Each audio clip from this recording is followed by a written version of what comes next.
ప్రియమైన దేవుని బిడ్డలకు ప్రభువైన యేసుక్రీస్తు నామమున వందనములండి. ప్రియులారా, గత పాఠములో మనం అపోస్తుల కార్యముల గ్రంథము 1వ అధ్యాయమును గురించి తెలుసుకున్నాం. ఈరోజు 2వ అధ్యాయములో ఉన్న కొన్ని విషయాలు మనం తెలుసుకుందామండి. అపోస్తుల కార్యముల గ్రంథము 2వ అధ్యాయం 1వ వచనం నుంచి గనుక మనం చూచినట్లయితే, పెంతెకొస్తను పండుగ దినము వచ్చినప్పుడు అందరూ ఒక చోట కూడియుండిరి. అప్పుడు వేగముగా వీచు బలమైన గాలి వంటి యొక్క ధ్వని ఆకాశము నుండి అకస్మాత్తుగా వారు కూర్చొనియుండిన ఇల్లంతయు నిండెను.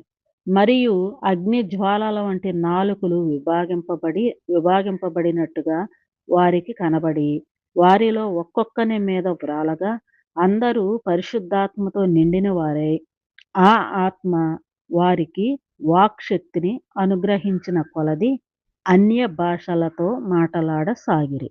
మనం చూసామండి గత పాఠంలో యేసుక్రీస్తు వారు ఆరోహణమై వెళ్ళిపోయారు. ఆయన వెళుతూ మీరు ఎక్కడనే ఉండండి, ఆదరణకర్తనే మీ మధ్యకి పంపుతాను, ఆదరణకర్త వస్తాడు, అప్పటి వరకు మీరు యెరూషలేములోనే ఉండండి అని చెప్పారు. అప్పుడు అపోస్తలులు ఆయన శిష్యులు వారందరూ కలిసి ఒక దగ్గర ఉన్నట్టుగా గత పాఠంలో మనం చూసాం. ఆ తర్వాత పెంతెకొస్తు అనే పండుగ వచ్చింది.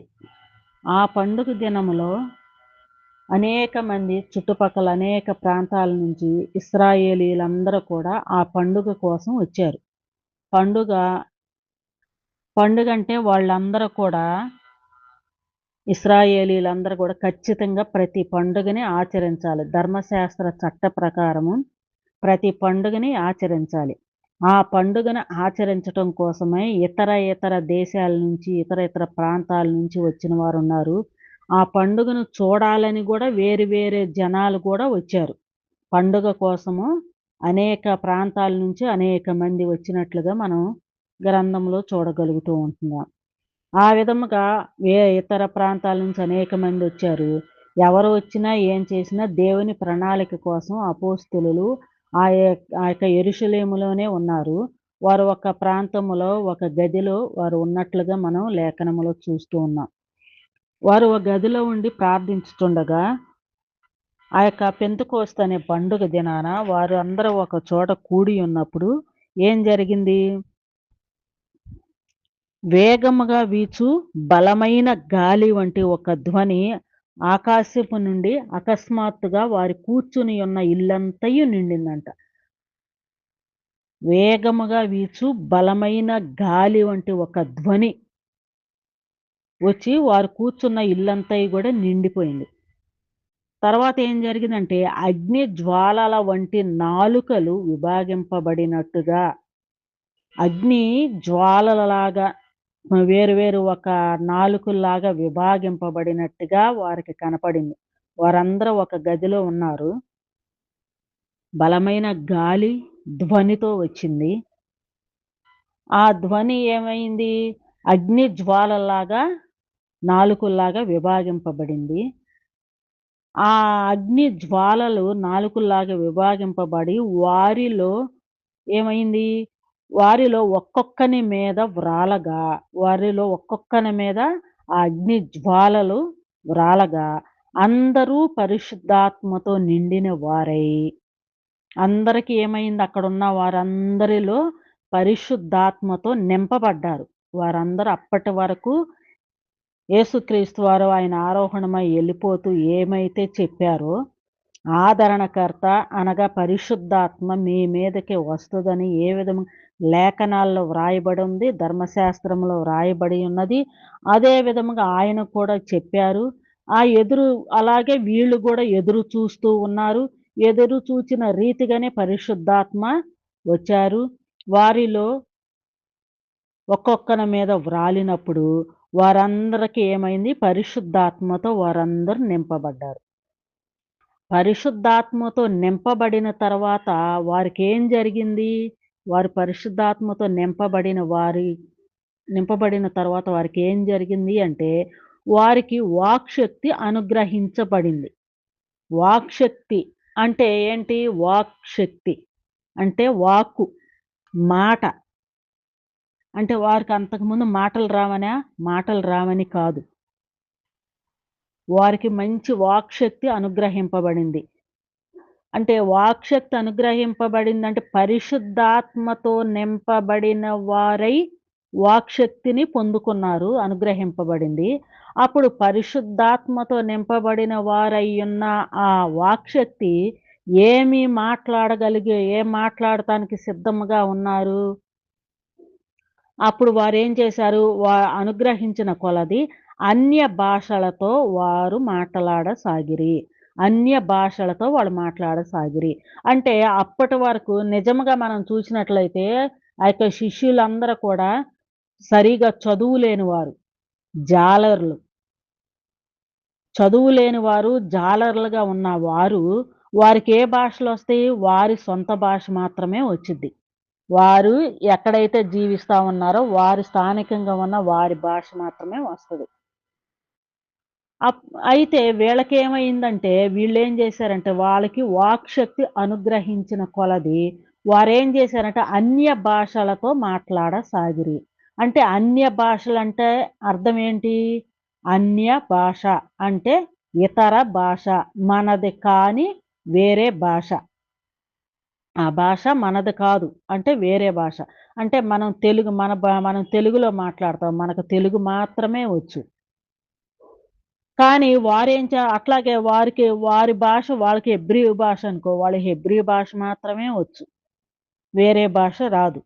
అట్లాంటప్పుడు ఆ హెబ్రీ భాషలోనే కాకుండా ఇతర వేరు వేరు భాషలన్నీ రకాల భాషలన్నీ గూడా వాళ్ళు మాట్లాడుతా ఉంటున్నారు. అంటే మనకి ఒక తెలుగే గాకుండా ఇంగ్లీషు, హిందీ, తమిళం, మలయాళం ఇట్లాగ ఎన్ని భాషలున్నయో అన్ని రకాల భాషలలో సాగారంట వారు. అంటే వారికి వాక్‌శక్తి ఎందుకని వచ్చింది? వారిలో పరిశుద్ధాత్మతో వారు నింపబడ్డారు. అంటే వారుగా కాదు. వారిలో పరిశుద్ధాత్మ నింపబడ్డారు. అప్పుడు వారికేం జరిగిందంటే, వాక్‌శక్తి అంటే మాట్లాడగలిగే శక్తి అనుగ్రహింపబడింది. అప్పుడు వారేం మాట్లాడసాగారు అనేసనంటే, అన్ని రకాల భాషలు మాట్లాడటం మొదలుబెట్టారు వాళ్ళు. భాషలు రాని వారు ఏం జేశారంటే, అన్ని రకాల భాషలు మాట్లాడటం మొదలుబెట్టారు. పరిశుద్ధాత్మ వారి మీదకొచ్చినప్పుడు మొదటగా జరిగిందేంటంటే, వారికి అన్ని రకాల భాషలు మాట్లాడగలిగే వాక్‌శక్తిని దేవుడు వారికి అనుగ్రహించారు.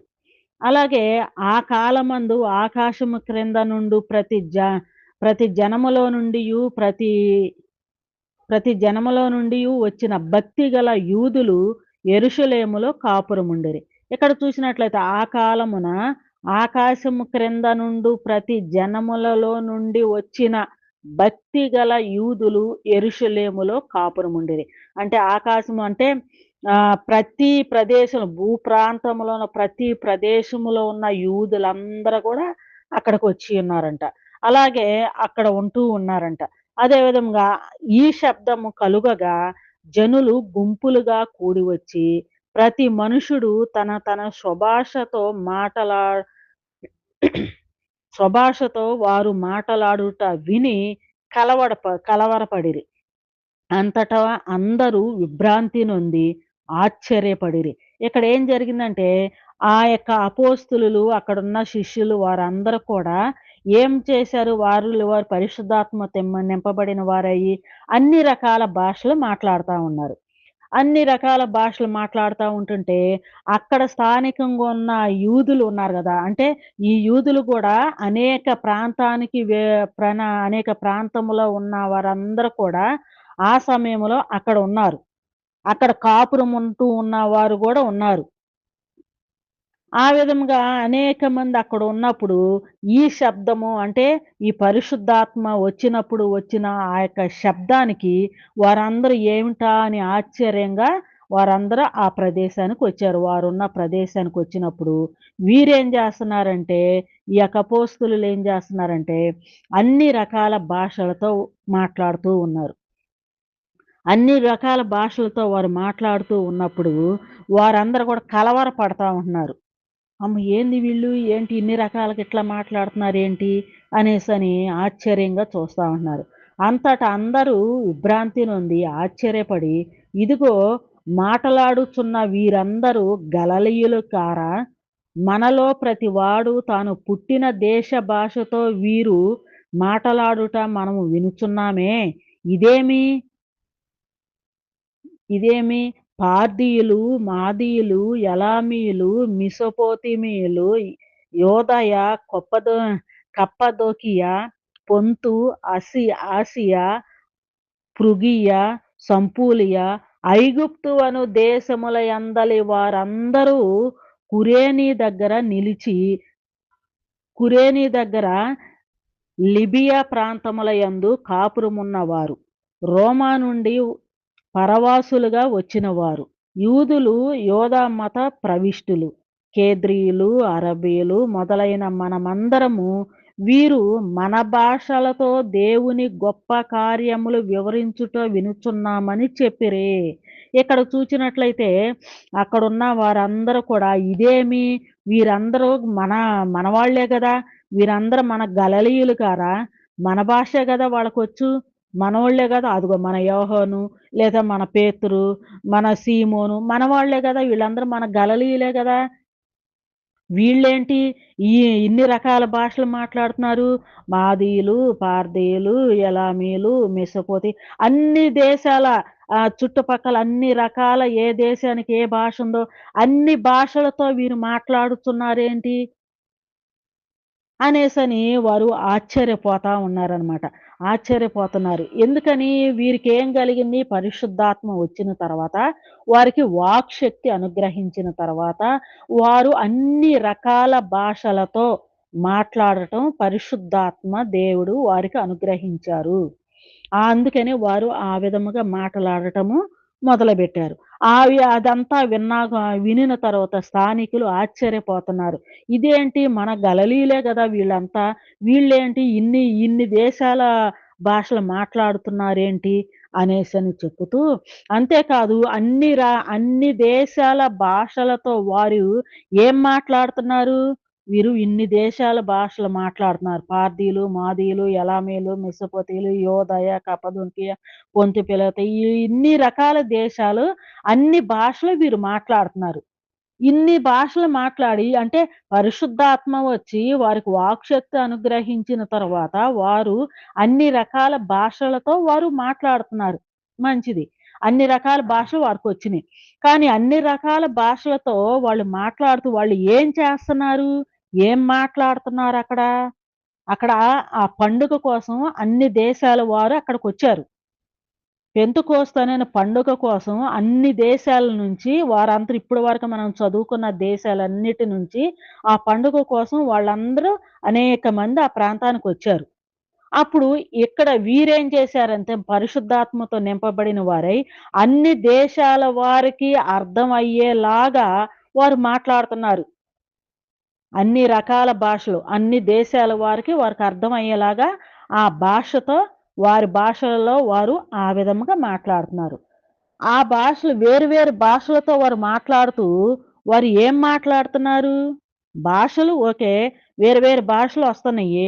వాక్‌శక్తి అనుగ్రహించిన తర్వాత వేరు వేరు భాషలొస్తున్నాయి. చదువు రాని వారు సహితం వేరు వేరు భాషలు మాట్లాడుతున్నారు మంచిదే. వేరు వేరు భాషల్లో ఏం మాట్లాడుతున్నారక్కడ వారు? అక్కడ అనేక ప్రాంతాల నుంచి పండుగ కోసం వచ్చారు గదా! వాళ్ళందరికి అర్థమయ్యేలాగా వారి భాషలతో వారు మాట్లాడుతున్నారు గదా! ఏం మాట్లాడుతున్నారు అని మనం చూచినట్లయితే, వారు వీరు మన భాషలతో అంటే అక్కడున్న అనేక రకమంది అనేక రకాల భాషల వారున్నారు గదా! పండుగ కోసం వచ్చిన వారు. వారందరూ అనుకుంటున్నారంట వీరు మన భాషలతో అంటే ఎవరి భాష వాళ్ళకి అర్థమయ్యేలాగా మన భాషలతో దేవుని గొప్ప కార్యములను వివరించుచున్న వ్య వ్య దేవుని గొప్ప కార్యములు వివరించుట వినుచున్నామని చెప్పుకొనిరి. వాళ్ళందరూ అనేక భాషల వారు ఏం వినుచున్నారు అంటే, వీళ్ళు మాట్లాడేది అనేక భాషలతో ఏం మాట్లాడుతున్నారని మనం చూచినట్లయితే, దేవుని యొక్క గొప్ప కార్యాలను వారు వివరిస్తున్నారు. అంటే అన్ని రకాల భాషల వారికి అర్థమయ్యేలాగా వీళ్ళేం మాట్లాడుతున్నారంటే దేవుని గొప్ప కార్యాల్ని వారందరికి అర్థమయ్యేలాగా వివరిస్తున్నారు. అంతేగాని అక్కడ ఎవ్వరికీ అర్థం గాని భాష వాళ్ళు మాట్లాడలా. పరిశుద్ధాత్మ వచ్చిన తర్వాత ఎవ్వరికీ అర్థం కాని భాష వాళ్ళు మాట్లాడలా. వారు అక్కడ ఉన్నవారు పండుగ కోసం వచ్చిన అనేక ప్రాంతాల నుంచి వచ్చిన వారందరికీ అర్థమయ్యేలాగా వారు మాట్లాడుతూ వారు ఏం చెప్తున్నారు ఆ భాషలలో అంటే దేవుని యొక్క గొప్ప కార్యాలను వారు వివరించుట వాళ్ళు వింటూ ఉన్నారు. వాళ్ళు చూస్తూ ఉన్నారు. వాళ్ళు వినుచున్నారు. వారందరికి అర్థమవుతుంది. ఏ భాష ఉన్న వారికి ఆ భాషలో దేవుని యొక్క గొప్ప కార్యాలు వాళ్ళు మాట్లాడుతూ వాళ్ళకి అర్థమవుతుంది. అందరికి అర్థమవుతుంది. అంటే అక్కడున్న వాళ్ళందరి భాషల్లో వారు మాట్లాడుతున్నారు. దేవుని గొప్ప కార్యాలు అందరికీ అర్థమవుతున్నాయి. అది అక్కడ జరిగింది. అందుకు అందరూ విభ్రాంతి నొంది ఒక చోటకు అందరూ విభ్రాంతి నొంది ఎటూ తోచక ఇది ఏమి అగునో అని ఒకనితో ఒకడు చెప్పుకొనిరి. అయితే ఇదంతా విని అందరూ కూడా ఇదేం జరిగిద్ది? అసలేంటి ఎప్పుడూ లేదు ఇంత వింతగా. ఏం జరుగుతుందసల? ఏంటి ఆ శబ్దం ఏంటి? ఈళ్ళు మనోళ్ళే కదా! మన యోహాను, మన యాకోబు మనోళ్ళే గదా! వీళ్ళందరూ మన పేతురు, మన సీమోను మనోళ్ళే గదా! మన గలిలీయులే గదా! వీళ్ళేంటి ఇన్ని రకాల భాషలు మాట్లాడుతున్నారేంటి? పోనీ ఏం మాట్లాడుతున్నారా అంటే, దేవుని యొక్క గొప్ప కార్యాలు ఎంత చక్కగా వాళ్ళు వివరిస్తున్నారే. వాక్‌శక్తిని వారికి అనుగ్రహింపబడింది. అప్పుడు చక్కగా, స్పష్టంగా దేవుని యొక్క గొప్ప కార్యాలని అక్కడ వచ్చిన అన్ని రకాల వారికి అర్థమయ్యేలాగా ఎంత స్పష్టంగా వాళ్ళు అర్థమయ్యేలాగా చక్కగా వివరిస్తున్నారే. ఇదేం జరిగిద్ది? ఏంటసల? అని ఆశ్చర్యంతో చూస్తూ ఉన్నారక్కడున్న వాళ్ళు. కొందరైతే వీరు కొత్త మద్యముతో నిండి ఉన్నారని అపహాస్యము చేసిరి. కొందరైతే ఏమనుకున్నారంటే, వీళ్ళేదో కొత్త మద్యం ఏదో తాగారు. ఏదో మత్తుమందేదో తాగారు. అందుకని వీళ్ళేందేందో మాట్లాడుతున్నారు అని ఎగతాళిగా ఏలాకోళం చేసిన వారు కూడా ఉన్నారు. ఎంత కొత్త మద్యం, ఏ మద్యం తాగుతారు? ఏ మద్యం తాగితే ఇన్ని రకాల భాషలు ఇంత స్పష్టంగా మద్యం తాగినోళ్ళు దేవుని యొక్క గొప్ప కార్యాలను వివరిస్తారా? వాళ్ళు చేసే పనేంటి? దేవుని గొప్ప కార్యాలను వివరించుతున్నారు.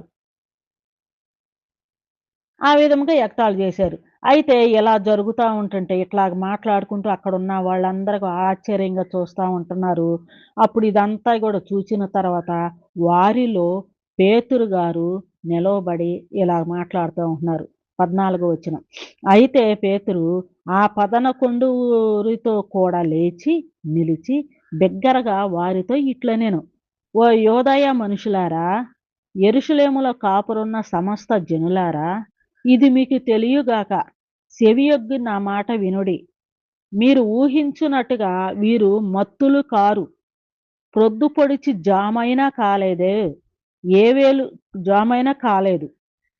అప్పుడు అంటున్నాడు పేతురు గారు నిలబడి, వీళ్ళేంది మొత్తుమందు తాగారని కొంతమంది ఎగతాళి చేస్తున్నారు.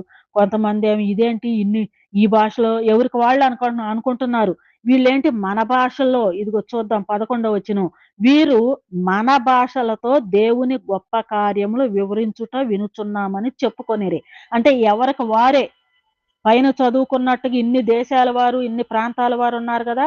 వీరందరూ కూడా ఎవరికి వారే వీళ్ళేంటి మన భాషలో మాట్లాడుతున్నారు, మన భాషలో మాట్లాడుతున్నారు, మన భాషలో దేవుడు గొప్ప కార్యాలు వివరిస్తున్నారేంటి అనేసని ఆశ్చర్యంగా చూసి వినేవాళ్ళు వింటుంటే కొందరేమో ఎగతాళి ఏలాకోళం చేస్తా ఉన్నారు. అప్పుడు పేతురు గారు నిలబడి ఓ యోధా మనుషులారా, యెరూషలేము కాపురస్తులారా, మీకందరికి ఈ విషయం మీకు తెలియాలి. ఒకసారి మీరు ఆలోచించండి. యోవేలు ప్రవక్త ద్వారా చెప్పబడిన సంగతి ఇదే.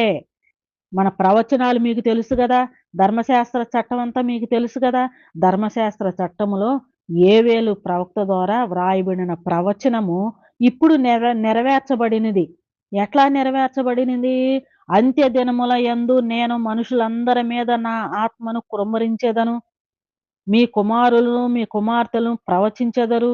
మీ యవనస్తులను దర్శనములు కలుగును. మీ మీ వృద్ధులు కలల కందురు. ఆ దినములలో నా దాసుల మీదను, నా దాసురాండ్ర మీదను నా ఆత్మను కుమ్మరించెదను గనుక వారు ప్రవచించెదరు. పైన ఆకాశమందు మహత్కార్యములను, క్రింద భూమి మీద సూచక క్రియలను, రక్తమును, అగ్నిని, పొగయు, ఆవిరిని కలుగజేసెదను. ప్రభువు ప్రత్యక్షమగు ఆ మహాదినము రాకమునుపు సూర్యుడు చీకటిగాను, చంద్రుడు రక్తముగాను మారుదురు. అప్పుడు ప్రభువు నామం బట్టి ప్రార్థన చేయు వారందరూ రక్షణ పొందుదురు అని దేవుడు చెప్పుచున్నాడు. ఇక్కడ చూసినట్లయితే పేతురు గారు వివరిస్తా ఉంటున్నారు. యే యోవేలు ప్రవక్త ద్వారా రాయబడిన ప్రవచనం నెరవేర్చబడినది. పరిశుద్ధాత్మ వచ్చినది.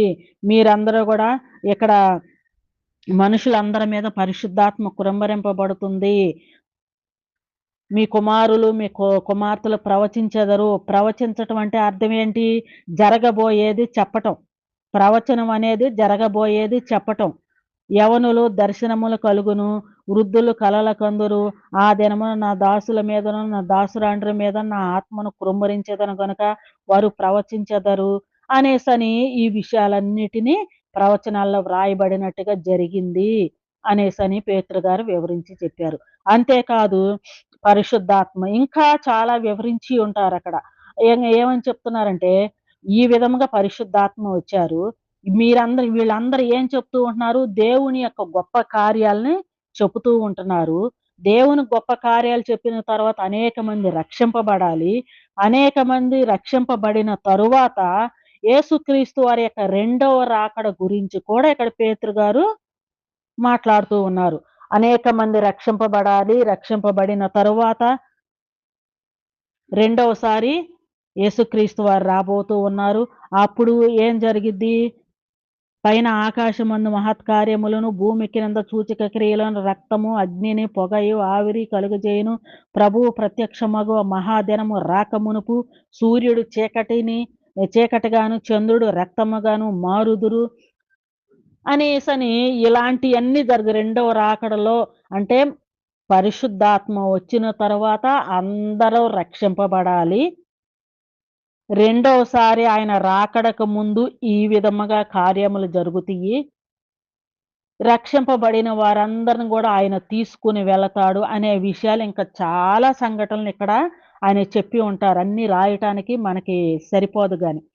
ఈ విధముగా అన్ని విషయాలను పేతురు గారు వివరించినట్లుగా మనం చూస్తూ ఉంటున్నాం. అదే విధముగా 22 వచనం. ఇంకా మాట్లాడుతూ పేతురు గారు, ఇశ్రాయేలీయులారా ఈ మాట వినుడి. దేవుడు నజరేయుడగు యేసు చేత అద్భుతములను, మహత్కార్యములను, సూచక క్రియలను మీ మధ్యను చేయించి, ఆయనను తన వలన మెప్పు పొందిన వారినిగాను, మెప్పు పొందిన వానిగా మీకు కనపరు కనపరిచెను. ఇది మీరు ఎరుగుదురు. దేవుడు నిశ్చయించిన సంకల్పమున ఆయన భవిష్యత్తు జ్ఞానమును అనుసరించి అప్పగింపబడిన ఈయనను మీరు దుష్టుల చేత సిలువ వేయించి చంపితిరి. మరణము ఆయనను బంధించుట అసాధ్యము గనుక దేవుడు మరణ వేదనను తొలగించి ఆయనను లేపెను. ఆయనను గూర్చి దావీదు ఇట్లనెను, నేనెల్లప్పుడు నా ఎదుట ప్రభువును చూచుచుంటిని. ఆయన నా కుడి పార్శ్వముననున్నాడు గనుక నేను కదల్చబడను. కావున నా హృదయము ఉల్లసించెను, నా నాలుక ఆనందించెను, మరియు నా శరీరము కూడా నిరీక్షణ కలిగి నిలకడగా ఉండును. ఇక్కడ అంటూ ఉంటున్నారు పేతురు గారు. ఇశ్రాయేలీయులారా, యూదులారా మీరు వినండి. యేసుక్రీస్తు వారు ఈ లోకమునకు వచ్చారు. మీకందరికి తెలుసు. ఆయన ఎన్నో అద్భుతాలు, ఆశ్చర్య కార్యాలు చేశారు. మీరందరూ చూశారు. ఆయనే దేవుని కుమారుడని మీరు తెలియకయే మీరు ఆయనను దుష్టుల చేతికి అప్పగించారు. ఆయనని చంపివేశారు. ఆయనను మరణించాడు. ఆయన మరణించుట అసాధ్యము గనక దేవుడు తండ్రి అయిన దేవుడు ఆయనను లేపాడు. ఈ విషయాన్ని గూర్చి దావీదు ప్రవక్త గూడా వ్రాసాడు. ఇక్కడేమి ఏం ఏం ప్రవచనాన్ని వివరించారు పేతురు గారు? పరిశుద్ధాత్మ వచ్చినప్పుడు వీరు అన్ని రకాల భాషల్లో దేవుని గొప్ప కార్యాలు వివరించినప్పుడు పేతురు గారు ఏమని ప్రవచనాన్ని వివరించారు? యోవేలు ప్రవక్త ద్వారా ప్రవచింపబడిన ప్రవచనము ఇక్కడ నెరవేర్చబడింది. అన్ని రకాల భాషల్లో పరిశుద్ధాత్మతో నింపబడిన వారై దేవుని యొక్క వాక్యాన్ని వివరించుట. ఇది ప్రవచనాల్లో వ్రాయబడినది నెరవేర్చబడింది అని పేతురు గారు వివరించారు. అలాగే ఎక్కడేమని చెప్తూ ఉంటున్నారు అనేసని చెప్తే, ఆయన దేవుని కుమారుడు. ఆయన మన మధ్యకొచ్చారు. ఎన్నో అద్భుతాలు, ఆశ్చర్య కార్యాలు చేశాడు. ఆయనను మీరు ఎరుగకే ఆయన సిలువకు అప్పగించారు. దుష్టుల చేతికి అప్పగించాడు. ఆయన మరణము ఆయనను బంధించుట అసాధ్యము గనుక దేవుడు ఆయనను లేపియున్నాడు అనే విషయాన్ని చెబుతూ, ఇలాగ జరుగుద్దని దావీదు గ్రంథములో దావీదు గారు ప్రవచించినట్లుగా ఆ ప్రవచనాన్ని గూడా ఇక్కడ ఎత్తి చూపిస్తూ ఉన్నారు పేతురు గారు. అదే చెప్తూ ఉంటున్నారు 25 వచనం. ఆయనను గూర్చి దావీదు ఇట్లనెను. నేనెల్లప్పుడూ నా ఎదుట ప్రభువును చూచుచుంటిని. ఆయన నా కుడి పార్శ్వమునున్నాడు గనుక నేను కదల్చబడను. కావున నా హృదయము ఉల్లసించెను. నా నాలుక ఆనందించెను. మరియు ఆయన నా శరీరము కూడా నిరీక్షణ కలిగి నిలకడగా ఉండును. ఈ విషయాన్ని కూడా ప్రభువును చూచుచున్నాను అనేసని దావీదు పలికిన ఆ ప్రవచనాన్ని కూడా ఇక్కడ మనకి చూపిస్తూ ఉన్నట్టుగా మనం చూస్తూ ఉంటున్నాం. నీవు నా ఆత్మను పాతాళములో విడిచిపెట్టవు. నీ పరిశుద్ధిని కుళ్ళి పట్టనీయవు. నాకు జీవ మార్గమును తెలిపితివి. నీ దర్శనమును నాకు అనుగ్రహించి నన్ను ఉల్లాసముతో నింపెదవు. అనేసని నీవు నా ఆత్మను పాతాళములో విడిచిపెట్టవు.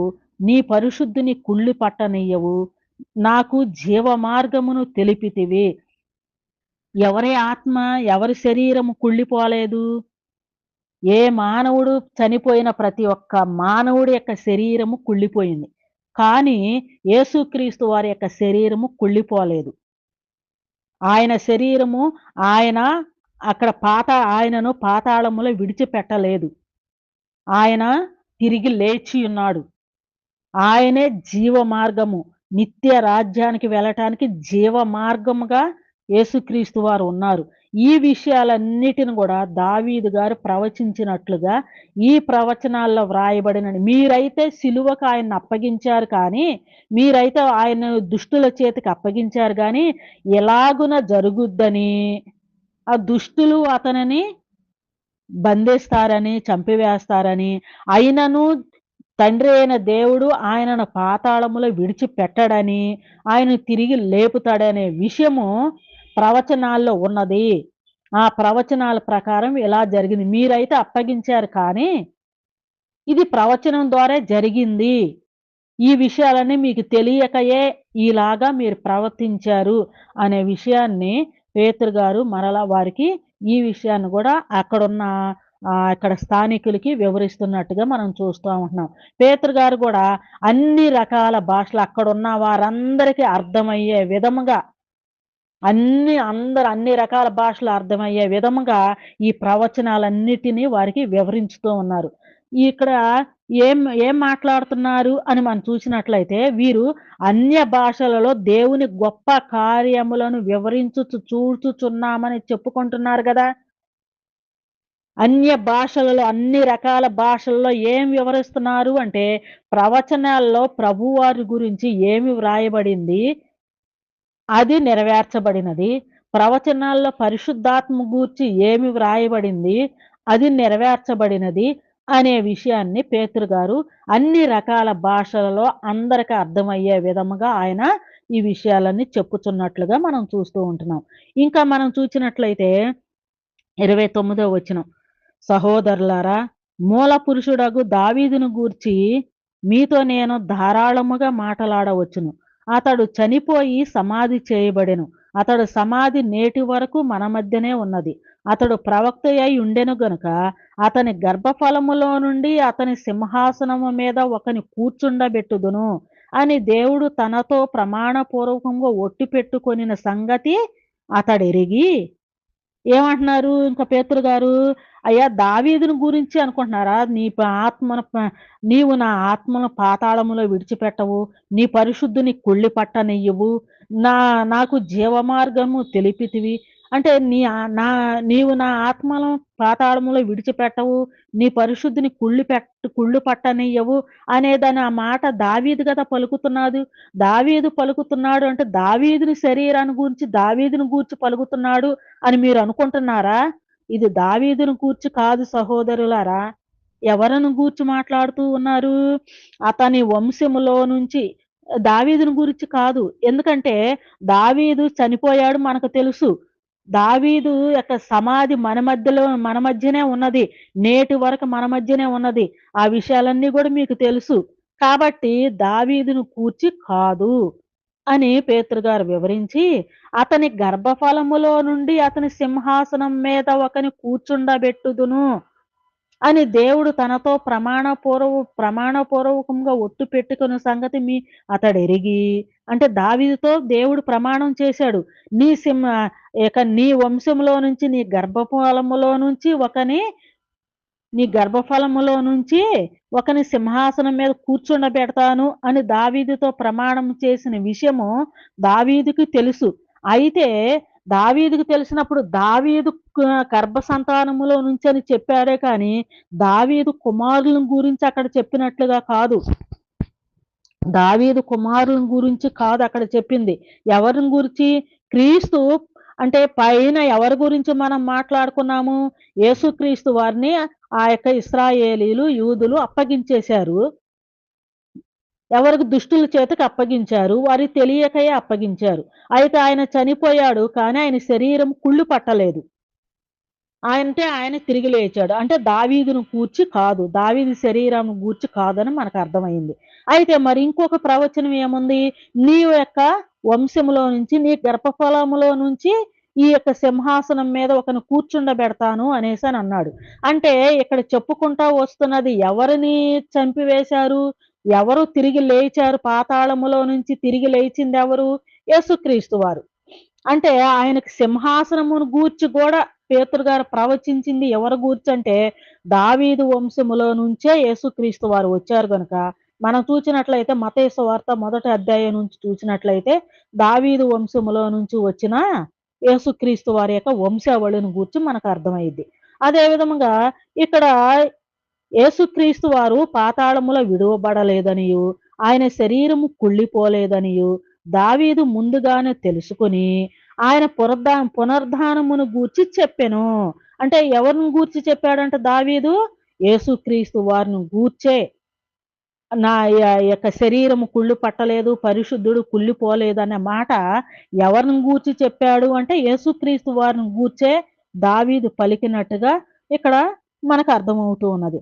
అలాగే ఈ యేసును దేవుడు లేపెను, దీనికి మేమందరము సాక్షులము. ఈ యేసుక్రీస్తు వారు చనిపోయారు. మీరు తెలియక అప్పగించారు. ఆయన శరీరం కుళ్ళిపోలేదు. ఆయన తిరిగి లేచాడు. దీనికి మేమందరం గూడా సాక్షులము. ఆయన చనిపోయినప్పుడు మేమున్నాం. ఆయన తిరిగి లేచిన తర్వాత మేమున్నాము. ఆయన 40 రోజులు మాకు కనిపిచ్చాడు. 40 రోజులు మాకు కనిపిచ్చి అనేక విషయాలు మాకు అనేక విషయాలు తెలియచేశాడు. ఇవన్నీ కూడా మాకు తెలుసు. వీటన్నిటికి మేము సాక్షులము.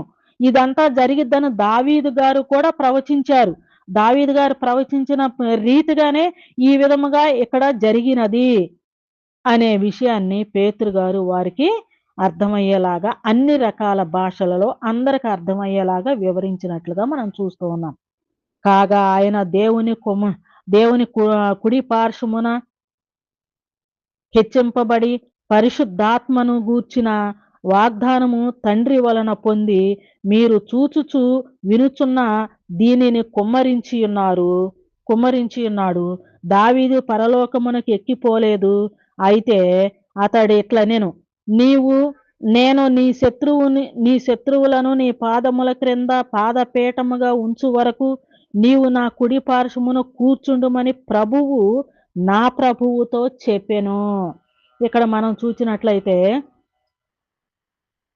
పేతురు గారు మరి ఒక మాట చెప్తూ ఉంటున్నారు. కాగా ఆయన దేవుని కుడి పార్శ్వమునకు హెచ్చింపబడి పరిశుద్ధాత్మను గూర్చిన వాగ్దానము తండ్రి వలన పొంది, యేసుక్రీస్తు వారు తిరిగి లేచారు, ఆరోహణమై వెళ్ళిపోయాడు.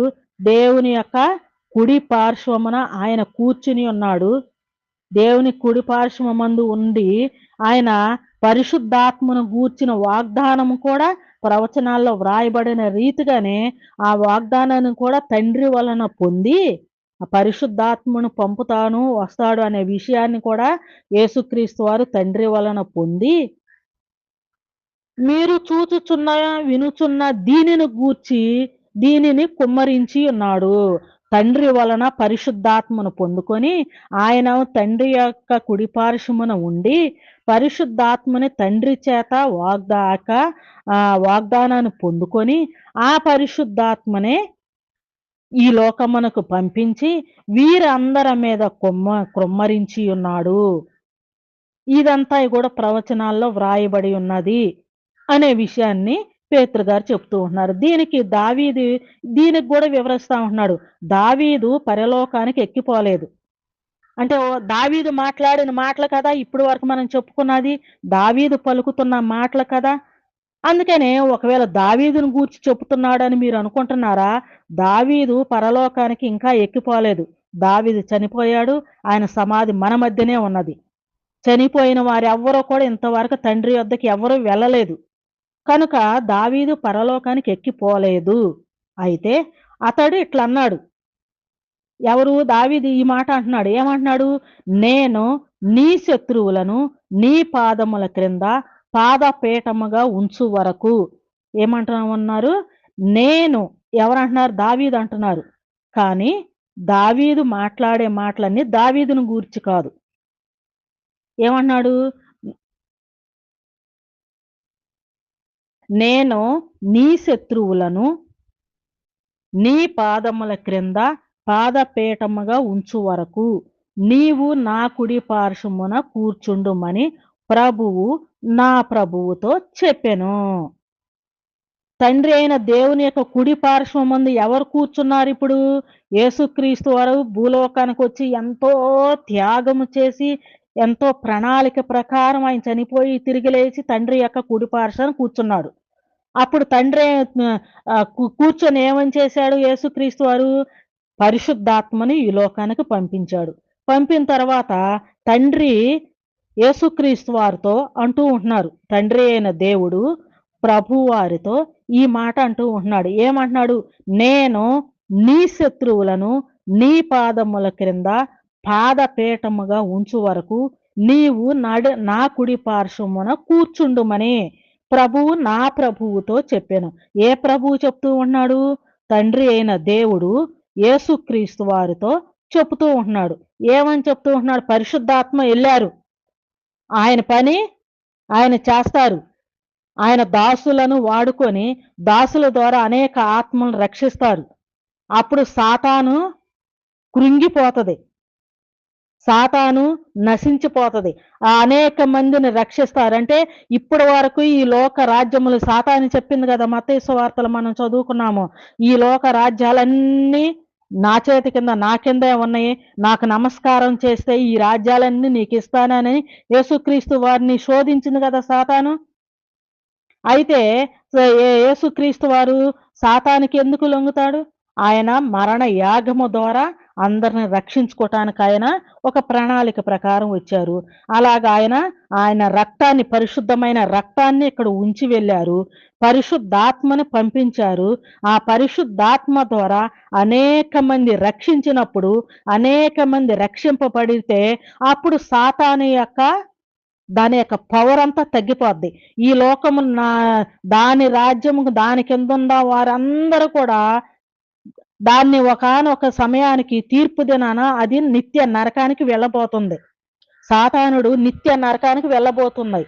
ఆ సాతానుతో పాటు ఈ లోకములో ఉన్న వాళ్ళందరిని తీసుకువెళ్ళటం కోసమే దాని యొక్క ప్రతాపం అంతా చూపిస్తా ఉంది. అయితే దేవుడు పరిశుద్ధుడైన ప్రభువారిని పంపించి పరిశుద్ధ రక్తము ద్వారా అందరినీ కడిగి శుద్ధులుగా చేసుకొని పరిశుద్ధాత్మతో నింపబడి పరిశుద్ధులుగా చేసుకొని నిత్య రాజ్యాన్ని తీసుకొని వెళ్ళటం కోసమై యేసుక్రీస్తు వారు రక్తాన్ని ఇచ్చి వెళ్ళారు. పరిశుద్ధాత్మని పంపించారు. అప్పుడు ఈ విధముగా ఆయన రక్తము ద్వారా పరిశుద్ధాత్మ ద్వారా అనేక మంది రక్షింపబడతారు గనుక అందరూ రక్షింపబడాలా అని చిత్తమై ఉన్నది. ఏ ఒక్కరు కూడా నరకానికి వెళ్ళటం ఆయన చిత్తము కాదు. అందరూ రక్షింపబడాలని ఆయన చిత్తమై ఉన్నది గనుక అందరూ రక్షింపబడితే సాతాను ఓడిపోద్ది. కనుక దానిని అప్పుడు సాతాను ఓడిపోతే ఈ రక్షింపబడిన వారందరూ నీ చేతిలో ఉంటారు. నీ అడుగు జాడల్లో ఉంటారు. సాతాను అణిచివేయబడుతుంది గనక అది నీ పాదాల కింద పాదపీఠముగా నీవు త్రొక్కి వేస్తావు గనక అప్పటి వరకు నీవు నా కుడి పార్శ్వమునే ఉండు. ఆ సాతాన్ని త్రొక్కి వేసిన తర్వాత రక్షింపబడిన వారందరిని గూడా తీసుకొని మన యొద్దకి వచ్చటానికి మరలా నేను నిన్ను పంపుతాను కనుక అప్పటి వరకు నీవు నా కుడి పార్శ్వమున కూర్చుండుము అని ప్రభువు అంటే తండ్రి అయిన దేవుడు యేసుక్రీస్తు వారితో చెప్పినట్లుగా మనం చూస్తూ ఉంటున్నాం. ఇవన్నీ కూడా ప్రవచనాల్లో ఉన్నాయని, ఈ ప్రవచనాలన్నీ గూడా పేతురు గారు అక్కడున్న అన్ని రకాల భాషల వారికి అందరికీ అర్థమయ్యేలాగా ఈ ప్రవచనాలన్నిటిని గూడా వివరించి చెప్పినట్లుగా మనం చూస్తూ ఉంటున్నాం. తర్వాత వచ్చే పాఠంలో 36వ అధ్యాయం వచనం నుంచి మనం చూద్దామండి. అపోస్తల కార్యం 2వ అధ్యాయము 35వ వచనం వరకు ఇప్పుడు అయిపోయినాయి. 36వ వచనము నుంచి మరుసటి పాఠంలో మనం చూద్దాము. ఈ యొక్క మాటలన్నీ గూడా చక్కగా మరి ఒకసారి మీరు ఈ యొక్క 2వ అధ్యాయం మీరు చక్కగా చదువుకొని వాక్యాన్నంతటిని గూడా అర్థం చేసుకొని జాగ్రత్తగా వాక్యాన్ని గ్రహించవలసినదిగా ప్రభువు పేరట మనవి చేస్తూ ఈ నా మాటలు ముగిస్తూ ఉన్నానండి. షేర్ చేయండి, సబ్స్క్రైబ్ చేయండి, లైక్ చేయండి. అందరికీ వందనములు.